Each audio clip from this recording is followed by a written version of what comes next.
All right, it's time now for the press preview, a fresh look at what's on the front pages of the papers. And we begin with our sister publication, newspaper. On the front page of this day, it says Buhari kickstarts oil drilling in North as Kolmani River, $3 billion Kolmani River oil wells take off. With some riders there, it says Northern governors, Tinubu, others are upbeat about this. Urge operators to learn from mistakes in Niger Delta. New discovery to add 1 billion barrels, 500 BCF of gas to national reserves. Facility expected to produce 120 barrels per day house refinery fertilizer plant. And then just by the side of the picture of Buhari and Tinubu there, you have at separate meetings with CAN, Christian Association of Nigeria, Atiku will be at Debayo discuss restructuring, economy and security. And on a top mast, President to unveil new Naira banknotes today. Emefiele, the Central Bank Governor, says January 31 deadline for return of 200 Naira, 500 Naira, 1,000 Naira denominations sacrosanct. And then, of course, it raises MPR to 16.5% to tame inflation. Now let's look at what some other papers are saying. Guardian, oil drilling begins in Gombe. Bauchi with 1 billion barrels oil and 500 BSCF gas. And then we go to Punch. Private sector, Punch. Yeah, private sector predicts factories shut down. Higher bad loans. CBN interest rate hike, well, I've just read that. And then just in the picture there, the president and the oil. Atiku Obi meet CAN tackle APC on governance. It's late to resume voter registration. Court is ruling that. Fuel queues resurface in Lagos. Marketers blame depots. Let's look at what the Nation newspaper is saying. The Nation says oil Buhari warns against Niger Delta mistakes in the north. Why Jonathan can't back Atiku. This is coming from the governor of Rivers State, Wike. And APC on the top mast there. APC to launch crowd pulling app, raise funds. Let's look at the Sun. The Sun newspaper. 2023 polls, Atiku Obi present plans to CAN. And just by the side of the Sun logo, G5 governor storm Abia tomorrow for Ikbazu. Okay, let's take one or two international newspapers. Saudi Arabia, they say wonders shall never see. Saudi Arabia stormed Messi and Argentina.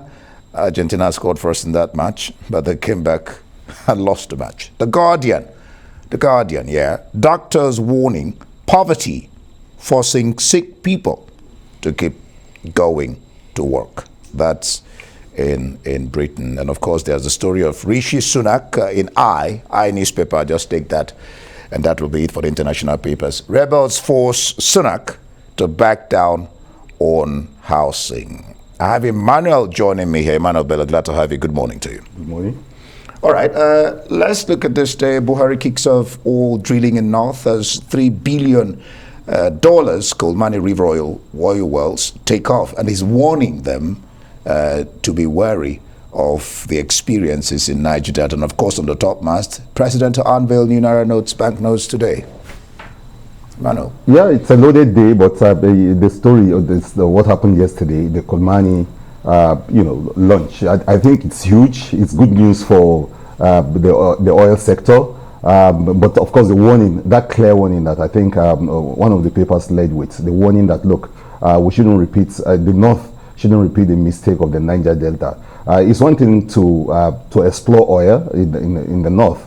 It's another thing to guard against all the other crisis, whether the environmental degradation or even the kind of violence and the serious problem of banditry that's around those areas. So it's a combination of all of that, and I think that warning stands out in that story of course, the potential for what that oil discovery and exploration will do, it's also a very big aspect of the story.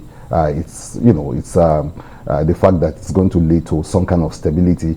And but the president was very clear about it, and he was a bit sincere to say that in an era, where fossil fuel is beginning to be phased out, to actually begin to discover more oil facility is something that a lot of people will be thinking that, look, there is this migration to less use of fuel in the world because of the net zero efforts. Leaders just gathered recently in Egypt to discuss this, but now we're doubling down on our efforts to discover more oil potentials.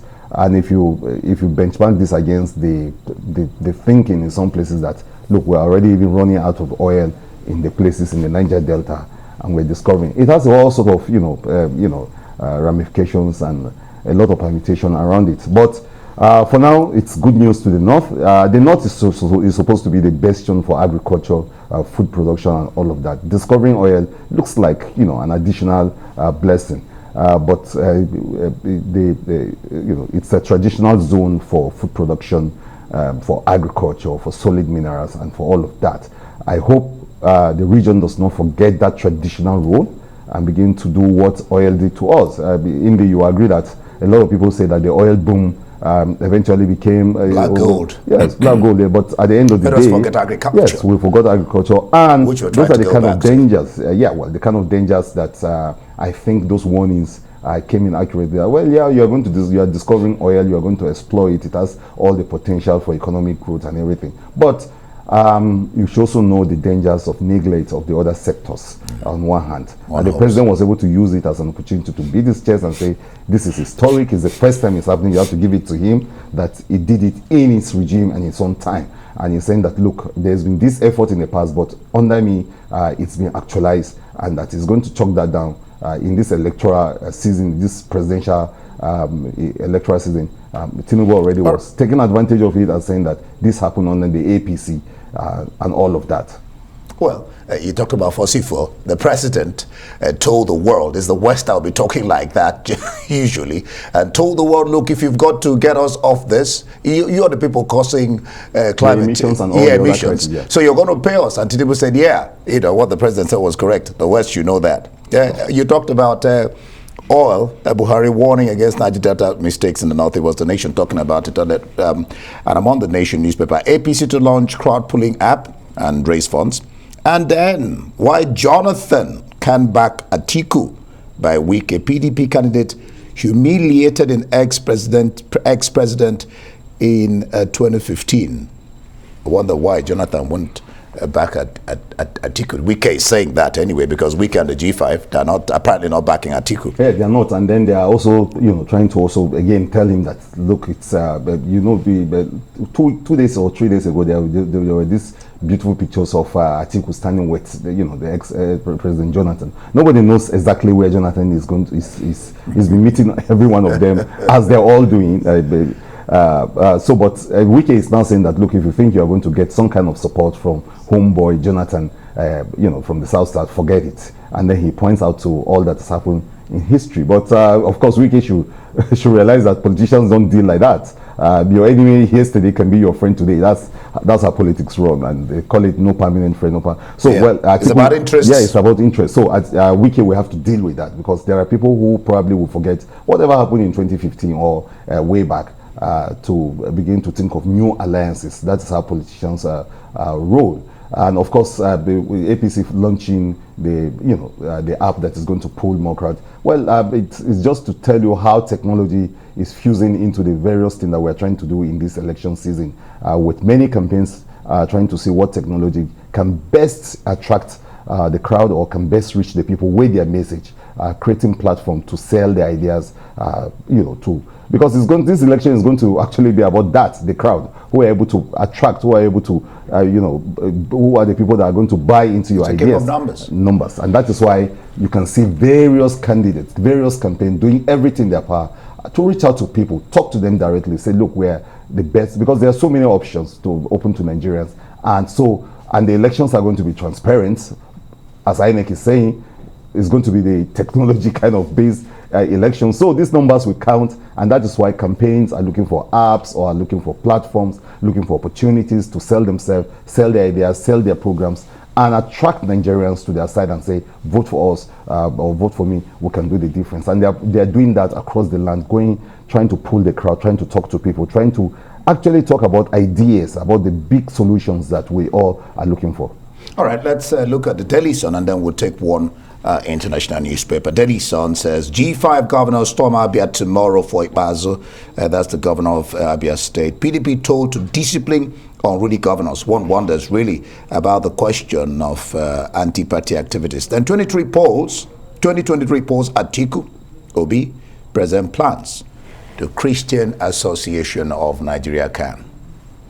Well, yeah, we're beginning to see a lot of that. CAN is becoming a platform now for these candidates to go and speak with them. It started with Tinubu going to them, I think early in the week, was it last week or early in the week, go to present his idea. And for the Tinubu camp, that meeting was very important because it goes to the very heart of the crisis around the Muslim ticket. But the other candidates who are talking to CAN, because CAN has become, whether you like it or not, give or take, a pressure group on its own, and telling it, and CAN is presenting demands saying that if we're going to ask our people to vote for you, you must do this, you must do that. And Atiku, for instance, yesterday, in talking with them, said, look, these plans you are showing me are the things I already have in mind, the restructuring that is there. So he agrees with the book. That he has a book on it. Exactly. That he agrees with all of that, especially restructuring, the issue of policing, the issue of security, which seem to be at the heart of this campaign. You'll notice again and again that the issue of security, the issue of Obi how talked about it. Yes, Obi talked about it when he met them. He spoke. He says call hunters police instead of calling them hunters. So it's always at each time they have this meeting, whether it's at our town hall that this network is organizing or platform like that of the CAN, you see these candidates trying to tell us that, look, the biggest problem, the biggest issue are that of the economy on one hand, and then of security. So the final solution to these two huge problems will be what is going to attract Nigerians. So at the end of the day, Nigerians will be attracted to ideas, certainly. Of course, they'll be attracted to personality, to how they realize those ideas. But it's very important that Nigerians are paying interest, very close interest to some of these things, and listening to the candidates talk. Let's just run this one very fast. 30 seconds or 45 seconds. Saudi Arabia started Messi and Argentina. I'm a football buff. I don't know about you, but that was, I think Owen said, that's the greatest shock in world football. Emmanuel. Yes, it is. I was asking a friend yesterday how that happened. And I think, like I say, it's going to be talking point around the World Cup. A lot of issues coming out of Qatar. There are other issues, very huge issues covered in the foreign papers this morning. The issue of the LGBTQ community, the crisis that are around support for that for that demography, showing it, and then human rights records of Saudi Arabia even showing up. So it's the World Cup that is it's a World Cup that is bringing out all shades of opinion. But that victory yesterday by Saudi Arabia really took it to another level and making the Qatar World Cup more interesting than just sports. And you see the interface of sports, cultures, and even some of those big issues that are actually political in nature showing up. But yes, yesterday it was a shocker for everyone. That happened. For everyone. I won't forget the time that Nigeria and lost to Algeria 5-0, but they played in the final. All right, Emmanuel, that will be it. Thank you so much for being on Daybreak. And that will be it here on Daybreak. Let's hear your view on all the burning issues. Follow us on Twitter at Arise TV. You can join today's conversation using the hashtag Arise Daybreak.